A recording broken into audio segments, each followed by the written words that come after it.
Here's Check on Stories we're following for you today on Robin Hood Radio. Brent Colley, Sharon First Selectman, and Maria Horn, 64th District State Representative for our area, informed Robin Hood Radio a deal has been reached to take the Sharon Healthcare Center off the list to transfer COVID-19 patients to. We'll be speaking with Maria a little later on this morning after 7 o'clock on Robin Hood Radio.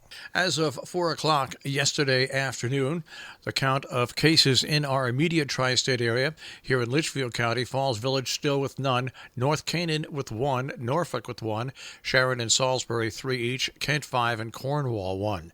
In Dutchess County, the active cases reported by Dutchess County, which was updated yesterday, Amenia 7, Clinton less than 5, Dover 9, Milan less than 5, Millbrook Village less than 5, Millerton Village less than 5, Northeast less than 5, Pauling 11, Pauling Village less than 5, pending address confirmation 69, Pine Plains less than 5, Red Hook less than 5, Red Hook Village less than 5, Rhinebeck 11, Rhinebeck Village less than 5, Stanford less than 5, Tivoli Village less than 5, and Unionvale 7. As of 3:45 p.m. yesterday, Columbia County now has confirmed 51 positive cases COVID-19.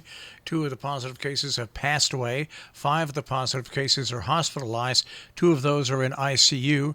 They've received over 401 test results completed for the Columbia County residents. There are 61 under mandatory quarantine, 25 under precautionary quarantine, and 10 residents with suspected not tested cases. 22 Columbia County residents have recovered from the COVID-19 virus. In Berkshire County, Massachusetts, their number of cases has increased to 213 as of yesterday. Meanwhile, in Berkshire County, Massachusetts, the number of cases is up to 183. Unknown number in Massachusetts, where the residents are 251. Now, as the COVID-19 continues to threaten public health, Access Health Connecticut has announced it has extended new special enrollment period for these exceptional circumstances through April 17, 2020 for qualified uninsured Connecticut residents. To see if you qualify, call between 8 a.m. and 5 p.m. Monday through Friday, 1-855-365-2428. That is 1-855-365-2428. Individuals who are experiencing a qualifying life event, e.g. loss of coverage due to job change, a move to Connecticut, getting married, having or adopting a child, etc., or qualify for Medicaid Children's Health Program, can always enroll online, in person, or over the phone. All help is free. New York might run out of its ventilator supply in 6 days based on current projections, according to Governor Cuomo. He warned that yesterday. The state has estimated it could need as many as 30,000 ventilators as the number of virus deaths in New York hit over 2,300, up from about 1,900 on the day before. The number of positive cases jumped to 92,000. Cuomo said he's still confident New York can address the need to intubate those who require it. New York, which received 4,400 ventilators from the federal government, in addition to its own stockpile, will take a variety of steps if it runs out of those ventilators. Great Barrington town officials want residents to stay put in their homes and venture out only for essential work and necessary shopping needs. In a news release issued yesterday, the town's select board and town manager pushed Governor Baker's stay-at-home reminder until at least May 4th. Households that need necessities like food, supplies, and prescriptions should send just one family member out to help keep low the number of people in public places. Safe outdoor exercise is okay. Great Barrington is updating its website daily at townofgb.org. Town residents with questions can direct them to the office of the Select Board and Town Manager at 413-528-1619, extension number 2. In other news in New York State, Governor Cuomo and state lawmakers appear have scaled back a series of controversial changes to the state's cash bail system that had angered law enforcement officials since they took effect at the start of the year. Cuomo and the legislative leaders struck a tentative agreement that adds a number of misdemeanor and felony crimes to the list of those subject to a cash bail order, which allows a judge to keep someone in jail while awaiting trial unless they pay a certain amount of cash or bond. Connecticut officials are warning people about potential scams involving future stimulus checks from the federal government. The Attorney General's Office and Department of Consumer Protection offered the following tips. The federal government will not ask you to pay money up front to receive a stimulus check. The government will never call to ask for your Social Security number, bank account, or credit card number. No matter how the payment is dispersed, only a scammer would ask you to pay to receive it. To report possible scams, 860-808-5000. Now, Connecticut is going to receive $5.4 million for voting security from federal funding from the $2.2 trillion economic rescue package that Congress and President Trump approved. The Secretary of State said Connecticut will use the funds to protect the health and safety of voters and poll workers in polling places and provide additional resources to municipalities to collect, store, and count ballots securely.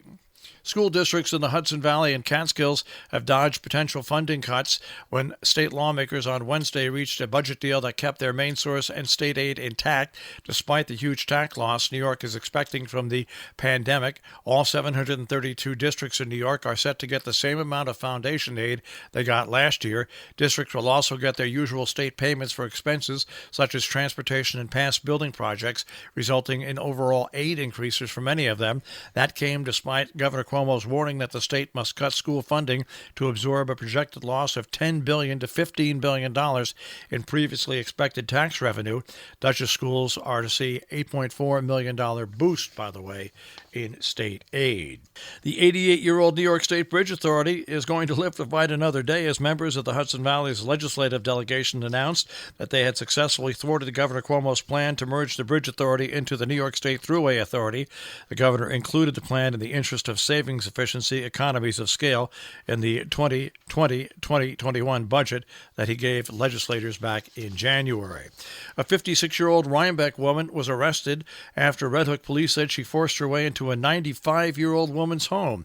Nancy L. Nagalia assaulted the Red Hook resident who suffered a serious physical injury, according to police.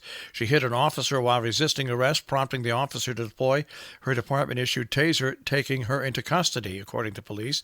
She faces charges of first-degree burglary and second-degree assault, felonies, second-degree reckless endangerment, criminal trespass, obstructing governmental administration, and resisting arrest misdemeanors. She was arraigned before a town of Milan court judge, Richard Madison, and sent to Dutchess County Jail on $20,000 bail.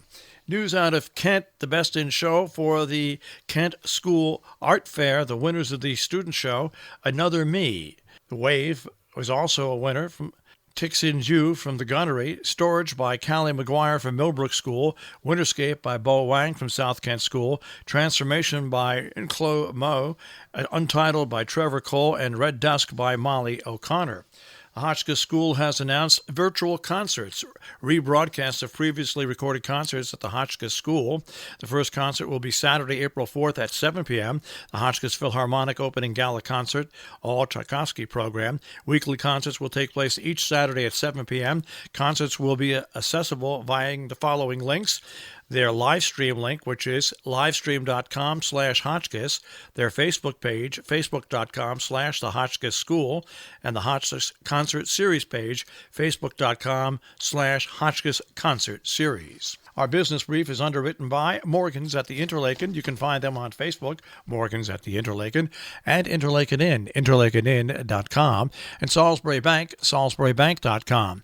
The Dow Jones Industrial Average finished the day yesterday up 469 to 21,413.44. The Nasdaq starts off the day at 7487.31, and the S&P 500 at 2526.90. We'll take a look at the tri-state forecast. That'll come your way in just a few moments.